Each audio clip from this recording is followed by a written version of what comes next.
Hello everyone, एक बार फिर जिंदगी आईएएस एकेडमी की तरफ से मैं आप सभी को नमस्कार करता हूं। आइए आज बात करते हैं हम योजना पे। जिस तरह से हमने विज़न की पूरा जिस्ट के करी है कि सब्जेक्ट वाइज एक एक हम क्लास लाएंगे और पूरी विज़न को सब्जेक्ट वाइज कवर करेंगे। इसी तरह योजना के 2 साल का जो टाइम पीरियड की योजनाएं हैं टॉपिक वाइज हम उसकी मल्टी डायमेंशन अप्रोच से हम उसको कवर करने जा रहे हैं। ये इम्पोर्टेंट क्यों है इसको मैं अभी इसी क्लास में बताऊंगा। क्यों हमें ये ज़रूरी है, क्यों टॉपर्स बार बार कहते हैं कि योजना पढ़ना चाहिए। हमारा टारगेट यूपीएससी 2023 और यूपीपीसीएस 2023 को लेके हो रहा है। इसमें मेंस प्रीलिम्स सब कंबाइंड आएगा, क्वेश्चन कहीं से भी आ सकता है।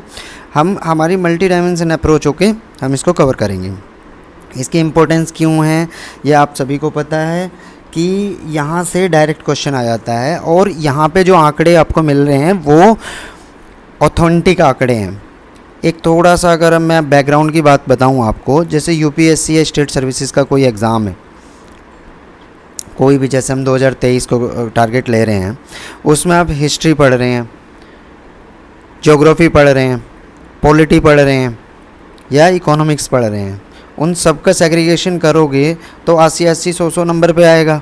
जैसे अगर हिस्ट्री को हम लें तो हिस्ट्री 80 मार्क्स स्टैंड करता है, ज्योग्राफी 80 करता है, पॉलिटी 80 करता है और साथ में इकोनॉमिक्स 100 मान लो या इधर उधर को सब कुछ मिला के 340 मार्क्स का आपका कंटेंट बनता है।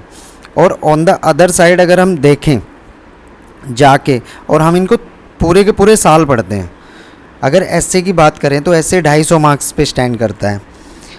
जीएस पेपर 4 जो इथिक्स का पेपर है वो सेम 250 आता है। फिर आपका अगर हम बात करें कि पीसीएस या स्टेट सर्विसेज की बात करें तो वहाँ पे एसए,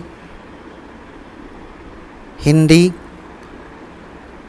और आपका जीएस 4, इनके कंबाइंड में अगर हम बात करें तो जो लास्ट बचा ऑप्शनल, अगर इन चीज़ों पे आप जाके स्मार्ट स्टडी करते हो तो आपकी अच्छी रैंक की चांसेस ज़्यादा हैं। तो आप देख लो, इनको आप मुश्किल से पूरा साल एक साइड को तो आप मुश्किल से 60 दिन देते हो, दूसरे को 365 दिन देते हो और पूरी ज़िंदगी पढ़ते रहते हो। तो यहाँ पे स्मार्ट स्टडी की ज़रूरत है। करंट परिप्रेक्ष्य में अगर हम बात करें तो करंट में योजना इतनी इम्पोर्टेंट है कि आपको अलग अलग सेगमेंट से क्वेश्चन आ सकता है। जैसे हम मेंस की बात करें तो आपका एसए अगर यहाँ से डायरेक्ट आया, रैंक चाहिए आपको, और ऐसे में आपको यहाँ से डायरेक्ट क्वेश्चन मिलने के चांसेस हैं और यहाँ के आंकड़े और यहाँ के हिसाब से अगर आपने लिख दिया तो आपको अच्छे मार्क्स मिलेंगे। उसी तरह ऑप्शनल में अगर आप जाते हैं तो अगर आपका इकोनॉमी, पॉलिटी कहीं ना कहीं है तो भी इम्पोर्टेंट है। जैसे आपको रैंक चाहिए तो यहाँ पे आपको 300 प्लस मार्क्स ज़रूर चाहिए। पेपर 4 उसी तरह इम्पोर्टेंट है। पेपर 1 और 2 सबके मार्क्स बराबर से ही आते हैं, जो किसी के 100 किसी के 90, इससे ज़्यादा कहीं ज़्यादा डिफरेंस नहीं होता। लेकिन पेपर 4 में 120 प्लस अगर आप ले आते हैं तो वो कवर हो जाता है। यहाँ पे बहुत ज़्यादा इम्पोर्टेंट है कि आप किस तरह से काम कर रहे हैं, किस तरह से अप्रोच कर रहे हैं पेपर की। पेपर 3 तो फुल्ली अप्लाइड पेपर है कि अगर पेपर 3 में आप सही तरह से काम कर रहे हैं तो आपको अच्छा आ रहा है। जैसे हम विजन की बात करें, इसी तरह से हम योजना की जिस्ट को कवर करेंगे और योजना और विजन का जिस्ट कवर करके आपको एक अच्छा वो देगा। 2 साल की योजनाएं हम यहाँ कवर करने जा रहे हैं। चलिए आते हैं अपनी मेन जिस्ट पे। एक छोटा सा, उससे पहले मैं आपको एक व्यूज़ दे रहा हूँ कि जिस तरह से हम एसए पे बात करें, अगर आपको एसए पे एक डायरेक्ट क्वेश्चन मिलता है, मतलब कहीं से आपका इकोनॉमिक्स या पॉलिटी या कहीं से इससे रिलेटेड आ गया, 24 टॉपिक्स आप पढ़ते हैं 2 साल में, और अगर एक भी टॉपिक आपको मिल गया तो एक तो डाटा आपको बिल्कुल एक्यूरेट मिल रहा है, वहाँ से पॉलिसीज़ एक्यूरेट मिल रही हैं, उनको अगर आप कहीं पुट कर रहे हैं, कहीं जा रहे हैं तो वो आपको अच्छे मार्क्स देंगे और अच्छी रैंक लाने में हेल्प करेंगे। दूसरा, जो आपके ऐसे की अप्रोच होगी, किसी ऐसे को लिखने का किसी तरीका, कहाँ पे क्या क्या चैलेंजेस हैं, किस तरह से आएंगे, वो भी आपकी एक बेहतर बनेगी। तो सबसे ज़्यादा बड़ा फ़ायदा ऐसे का, इसका योजना मैगज़ीन के जिस्ट का यहाँ होता है। एक इंटरव्यू में आपका फ़ायदा होता है, इंटरव्यू में आपको डायरेक्ट क्वेश्चन मिल जाते हैं। तीसरा आपका जीएस 4 में, जीएस 4 अगर आप करते हैं तो जीएस 4 में आपका कहीं ना कहीं डाटा, आंकड़ा और कहीं समझ विकसित करने में ये कहीं ना कहीं 50-60 नंबर आपके इसमें इम्पैक्ट डाल सकता है। आपके ऑप्शनल में अगर डायरेक्ट है तो वहाँ भी आपको 50-60 नंबर मिलने के चांसेस हैं। तो यहाँ से आपको पता चल गया क्यों इतनी इम्पोर्टेंट है योजना मैगज़ीन पढ़ना और कैसे इसकी अप्रोच होनी चाहिए, वो मैं आपको यहाँ पे बताऊँगा। पीटी में डायरेक्ट क्वेश्चन आ जाता है, डायरेक्ट आपने बहुत बार देखा होगा कि ये 3-4 क्वेश्चन आपको पीटी में यहाँ से मिल जाएंगे। ऐसे ही सेम आपका इंटरव्यू में अगर आपके पास पॉलिसी को समझने की समझ अच्छी है, पॉलिसी को सही तरह देख पा रहे हैं, जैसे जनजातियों वाला टॉपिक जुलाई 2022 में इन चीज़ों को देख पा रहे हैं, तो आप एक अच्छा बेस बना लेंगे। और ध्यान रखना कि किस तरह से हम इसमें ये करेंगे। इस चैनल जिसने सब्सक्राइब नहीं किया हो वो सब्सक्राइब कर लो, नोटिफिकेशन बेल आइकॉन आपको मिलती रहेगी, इसलिए कंटिन्यूटी में बने रहेंगे तो आपको कहीं जाने की ज़रूरत नहीं, यहीं पे मैं आपकी सारी कवर कराऊंगा। अब बात करते हैं जुलाई 2022 योजना मैगज़ीन भारत में जनजातियाँ। इस टॉपिक को हम इतनी मल्टी डायमेंशनल अप्रोच से तैयार करेंगे कि आपसे यहाँ से कोई बाहर क्वेश्चन नहीं जाएगा। अगर जनजातियों से रिलेटेड कोई भी प्रीलिम्स मेंस या ऐसे या किसी भी टाइप में कोई भी टॉपिक आता है तो हम उसको कवर कर पाएंगे। चलिए अपनी मैगज़ीन की तरफ जाते हैं। कहाँ से स्टार्ट होता है इसका टॉपिक वाइज मैं आपको एक बार बता दूँ कि कैसे कैसे हम ये मैगज़ीन कवर करेंगे। ये इसमें इम्पोर्टेंस दी है, क्यों इम्पोर्टेंस है, तो यहाँ पे अगर हम इसका इंडेक्स वाइज देखें कि किस तरह से क्या क्या टॉपिक इन्होंने दिए हैं, तो टॉपिक में आपका सबसे पहले आएगा जनजातियों के लिए स्वास्थ्य सुविधाएं।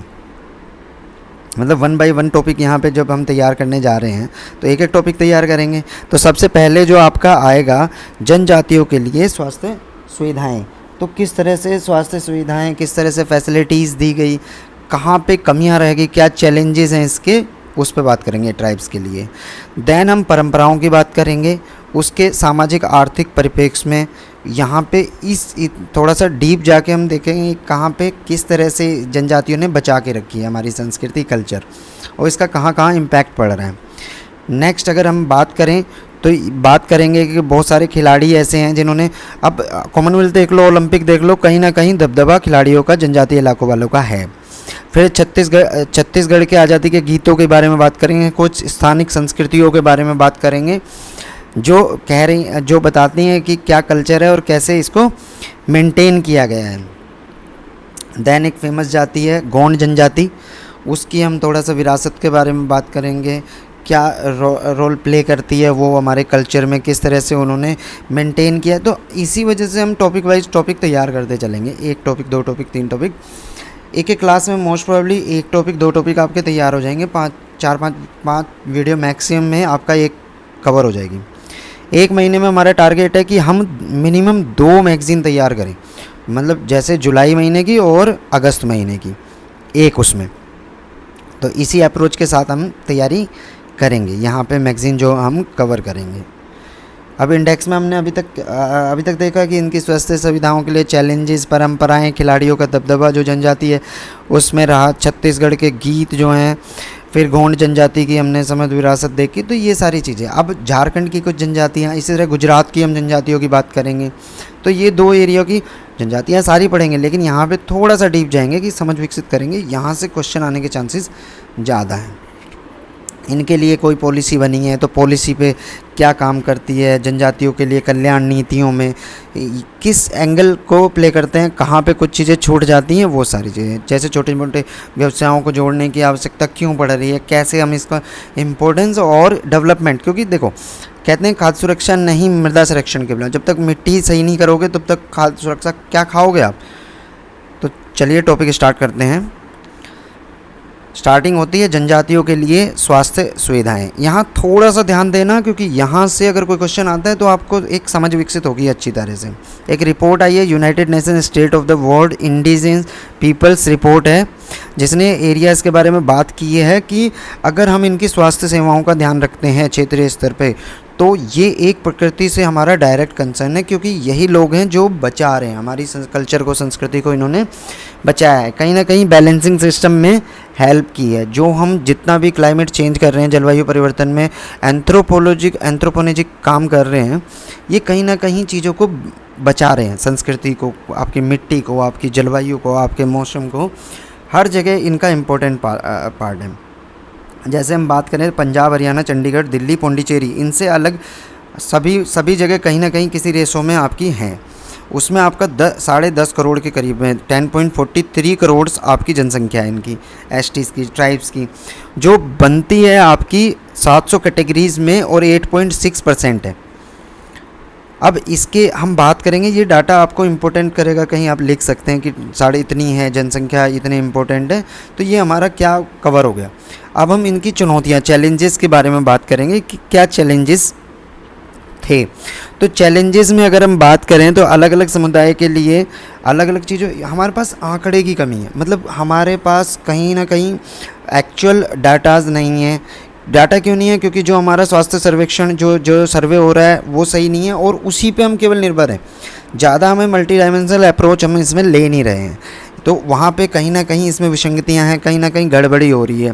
जिस तरह हमें उनकी बीमारियों का नहीं पता चल रहा, बीमारियों से रिलेटेड डाटा नहीं है, उनकी हेरिडेटरी जो डिसीज़ हैं उनके बारे में नहीं पता है, मलेरिया, गर्भावस्था, कुछ ऐसी बीमारियाँ हैं जिन पर हमने ज़्यादा कंसंट्रेट कर दिया है, मतलब केवल वही चीज़ें देख रहे हैं। और देखनी तो हमारा क्या होना चाहिए, मल्टी डायमेंशनल, एक सेंट्रलाइज नहीं होना चाहिए कि हम यही देखें।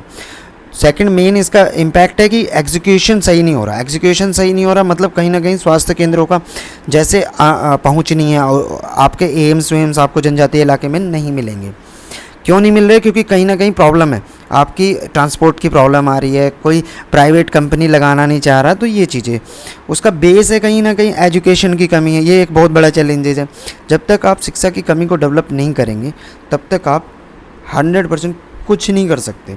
अगर हम बात करें 1947 में तो हमारा लिटरेसी रेट 14% था, और 14% होते हुए भी अगर हमने जब सिलेक्शन किया, हमने इलेक्टेड किए, तो हमने कानून मंत्री बनाया जिसको, हमने ये उद्योग मिनिस्टर जिसको बनाया, ये बनाया, सब पढ़े लिखे लोग, मतलब हाईली क्लास में। और आज आपको देख लो आज किस बेस पे आप कितना विकास कर चुके हैं और किस लेवल पे आप यहाँ पे बना रहे हैं कि 10वीं पास, 5वीं पास, 4वीं। मैं कटाक्ष नहीं कर रहा, मैं एक्चुअल रियलिटी बता रहा हूँ आपको कि क्या हो रही है। कहीं ना कहीं हमें इनकी बीमारियों को पहुँच क्यों नहीं है, बन क्यों नहीं पा रही? क्योंकि कहीं ना कहीं आंकड़ों की कमी है हमारे पास में, और इनकी हम इसी वजह से उपेक्षा कर रहे हैं। हम इस पे ज़्यादा ध्यान नहीं दे पा रहे। सिटी पे, नगरों पे, अर्बन पे, रूरल पे, इन सब पे ध्यान दे रहे हैं। ट्राइब्स के लिए हम कोई बात नहीं कर रहे, और सबसे इम्पोर्टेंट रोल है वो प्ले करती है हमारी कल्चर में। तो इस तरह के चैलेंजेस हमें समझने हैं। अगर हमें कहीं क्वेश्चन लिखना है तो ये इम्पोर्टेंट रहेगा। इस तरह से अगर आप रखेंगे तो अप्रोच आपकी अच्छी बनेगी और आप सही तरह कर पाएंगे। अब मैं इसके बाद अगर मैं आपको बात करूं कि हम कहीं ना कहीं टारगेट भी नहीं कर रहे, इन्फॉर्मेशन तो हमारे पास कम है ही, तो टारगेट करने वाली कोई योजना ही नहीं है हमारे पास में। हम सिटीज़ को टारगेट करके, या हम ओबीसी को टारगेट करके, या हम गरीबों को, वंचित वर्ग को टारगेट करके हम काम करते हैं, लेकिन कहीं भी हमारी ऐसी टारगेटेड नहीं है। और जो हैं आयुष्मान भारत जैसी योजनाएँ, वहाँ तक उनकी बेचारों की पहुँच नहीं हो पा रही है। मतलब कहीं ना कहीं मेजर मिस्टेक्स हो रही हैं। उन मिस्टेक्स को हमें सुधारना पड़ेगा। गवर्नमेंट को, एनजीओज़ को, इन सब को मिलके एक साथ काम करना पड़ेगा। आयुष्मान भारत इतनी अच्छी योजना है कि जैसे 5 लाख रुपए का वो देता है एनुअली परिवार को, तो इस तरह की योजनाएं अगर ट्राइब्स को मिलती हैं तो कहीं ना कहीं एग्जीक्यूशन लेवल पे एक बड़ा फॉल हो रहा है, बड़ा हम कहीं ना कहीं गैप है। इस गैप को हमें फिलअप करना पड़ेगा, और ये केवल गवर्नमेंट नहीं करेगी, ये ट्राइब्स को भी काम करना पड़ेगा। इसके लिए उनको जागरूक होना पड़ेगा, उनको समझना पड़ेगा, और हमें ट्रांसपेरेंसी जैसे लानी है। कोई आंकड़े हमें मिल रहे हैं, कोई डिटेल हमें मिल रही है, कहीं हम पॉलिसी बना रहे हैं, तो ट्रांसपेरेंसी होनी चाहिए। एक इनका सबसे बड़ा इशू है पौष्टिक भोजन और सुरक्षित आवास नहीं है इनके पास में। हम न्यूट्रिशंस कहते हैं ना कि अच्छा खाना तो खा पा रहे हैं, मिल रहा है, लेकिन वो फिर भी स्टैंडिंग की प्रॉब्लम आ रही है, वेस्टिंग की प्रॉब्लम आ रही है, एनीमिया की प्रॉब्लम आ रही है लड़कियों में। जो सर्वे बोल रहा है, चौथा या 5वां सर्वे जो है, वहाँ पे कहीं ना कहीं आपको न्यूट्रिशंस की कमी मिल रही है, और जब न्यूट्रिशंस की कमी मिल रही है तो ऐसी प्रॉब्लम्स आएंगी। तो इसको सॉल्यूशन करने के लिए भी हमें सोचना, ये बहुत बड़े बड़े चैलेंजेस हैं, लेकिन अगर सही तरह एक अच्छे विल से काम किया जाए तो हो जाएगा। यहाँ पे इसी वजह से जो आपकी जीवन प्रत्याशा है वो भी कम है, लाइफ एक्सपेक्टेंसी रेशियो जिसे बोलते हैं, लिंगानुपात भी डिफरेंस मिलेगा चीज़ों में। क्योंकि हम क्या कर रहे हैं, देखो स्थिति अगर स्टेटस हम देखें तो एक डिलीवरी के बाद, पहले और ड्यूरिंग, मतलब इस सारे टाइम पे कहीं ना कहीं बीमारियां उनको जकड़ लेती हैं। एक जो स्त्री है, लेडी जो है उसको बीमारियां इतनी क्यों जकड़ ले रही हैं? क्योंकि हमारे पास डिटेल्स नहीं है, हमारे पास अप्रोच नहीं है। अप्रोच होनी चाहिए, डिटेल्स होनी चाहिए, आंकड़े होने चाहिए और एक विल होना चाहिए कि इस चीज़ को। तो यहाँ पे कहीं ना कहीं आर्थिक, सामाजिक, सांस्कृतिक स्थिति जो हैं वहाँ पे सही एक्यूरेट इन्होंने आंकड़े उसके लिए नहीं है कि क्या एक्चुअल ग्राउंड पे क्या स्थिति है, ऐसे डॉक्यूमेंटेड कर ली। क्योंकि जो हम कल्याणकारी योजनाएं बना रहे हैं या कुछ भी कर रहे हैं, कहीं ना कहीं उन योजनाओं का नेगेटिव इम्पैक्ट भी पड़ रहा है। जैसे प्रजनन दर पे बताऊं, हम कहते हैं कि TFR हमें 2.1 करना है या इतना करना है, कम लाना है। तो ये तो प्राचीन, अब हम डेवलप कर रहे हैं, मॉडर्नाइज, हमें विचारों में हमें वृद्धि कहाँ हुई है? सिटी में, अर्बनाइज में। लेकिन ट्राइब्स में तो नहीं हुआ इतनी तेज़ी से डेवलप है। हम एंशिएंट से आज आगे, कहाँ हम चक्का कैसे आग जलाना तक नहीं जानते थे, आज हम एविएशन में जहाज़ उड़ा रहे हैं। तो वहाँ पे जब तक एजुकेशन, जब तक ये डेवलपमेंट नहीं होता, तब तक उनका क्या है? क्योंकि पहले क्या होता था, 10 बच्चे पैदा करे, 5 बच्चे पैदा करे, 2-3 ऐसे ही मर जाते थे बीमारी की वजह से। तो वहाँ पे भी अभी हो रहा है। तो उन चीज़ों का इन पे इम्पैक्ट पड़ रहा है। 2 बच्चे हुए, दोनों मर गए। तो यहाँ पे जैसे बांझपन और गर्भावस्था, ये मतलब जो सिक्योरिटी है, कॉन्ट्रासेप्टिव थिंग्स हैं, ये इनको इस्तेमाल, क्योंकि एजुकेशन नहीं है तो कहीं ना कहीं एक तो पहुँच नहीं पा रही हैं, और एजुकेशन नहीं है। जैसे सेक्स एजुकेशन की कोई बात ही नहीं करना चाहता है, आगे हम बात करेंगे।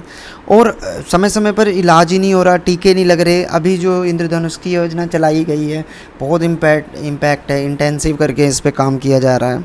तो इस तरह की हमें काम करने पड़ेंगे।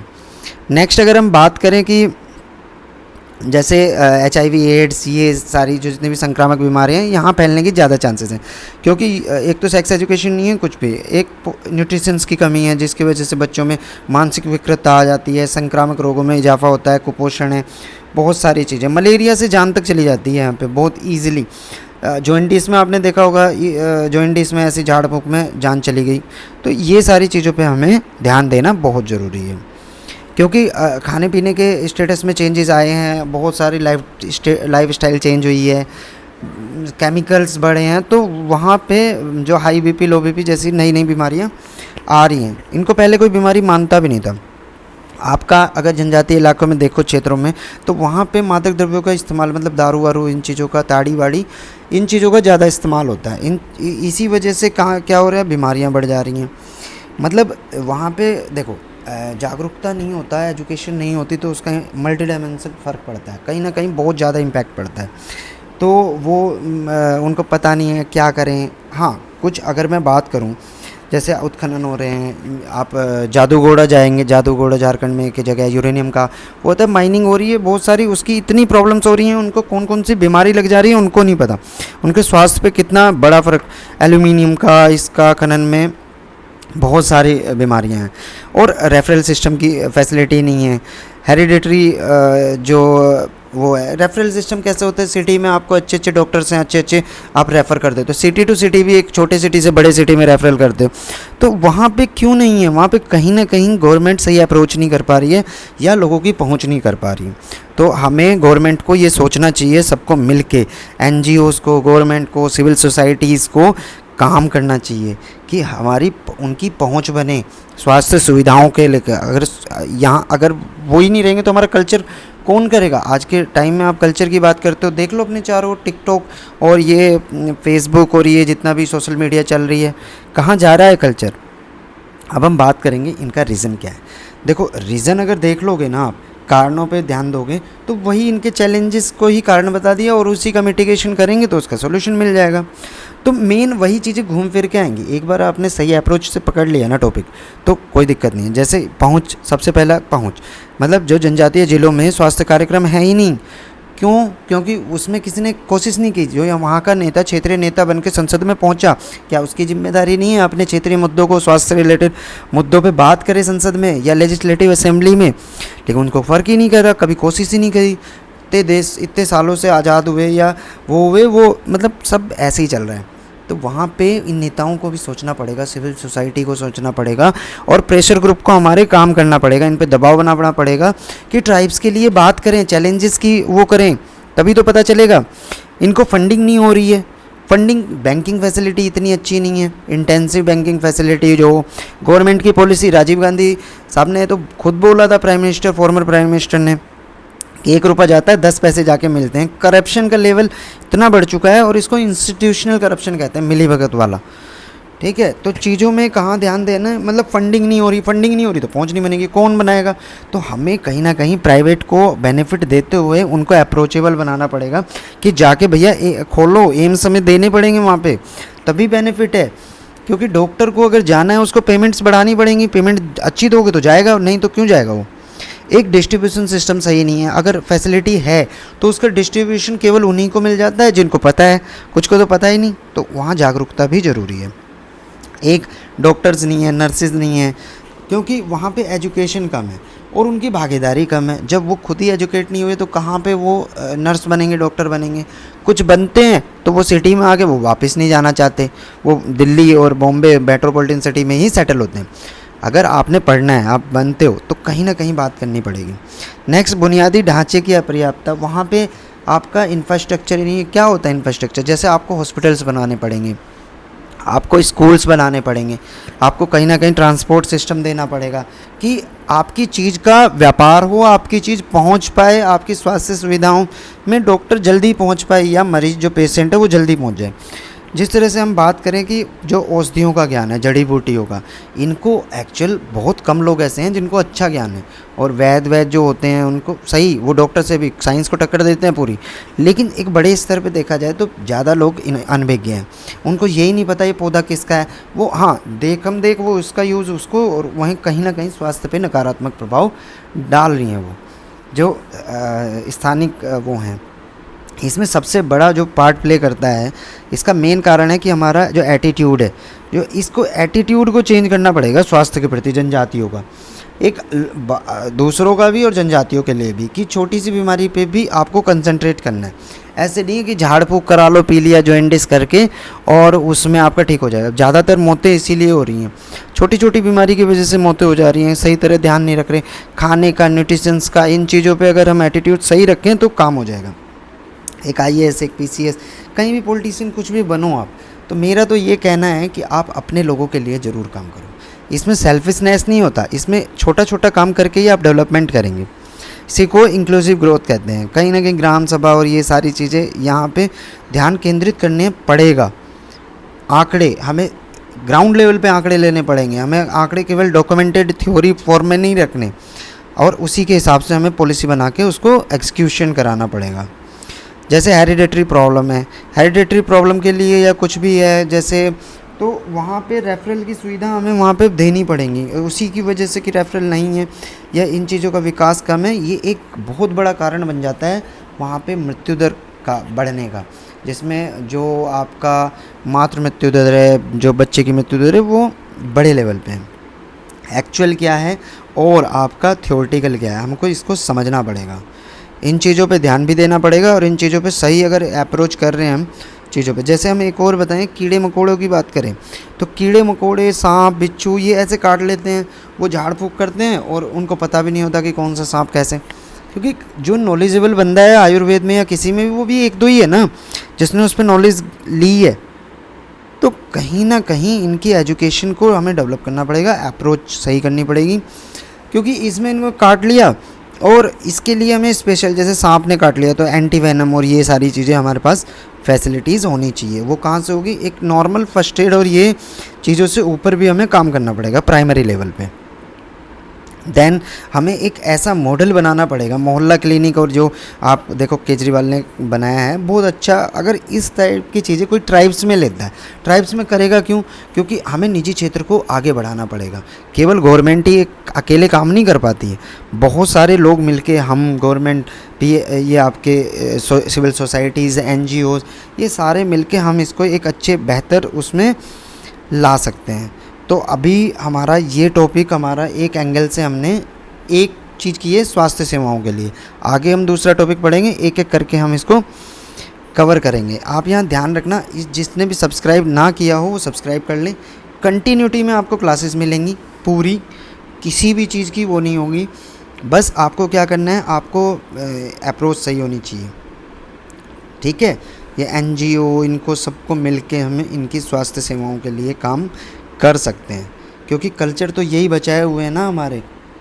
हमने तो एंथ्रोपोलॉजी करके हमने पता नहीं चाँद पे मंगल पे हम कहाँ कहाँ पहुँच रहे हैं, साइंस को कहाँ बढ़ा रहे हैं और कहीं ना कहीं इतना पीछे छोड़ पा रहे हैं। तो आज हमें, अगर हमें खाद्य सुरक्षा तक की बात हुई, मतलब जल संकट तो देखते हैं, जल संकट से जल तनाव की ओर बढ़ रहे हैं, खाद्य संकट से खाद्य तनाव के लिए, पानी के लिए लड़ाइयाँ होंगी।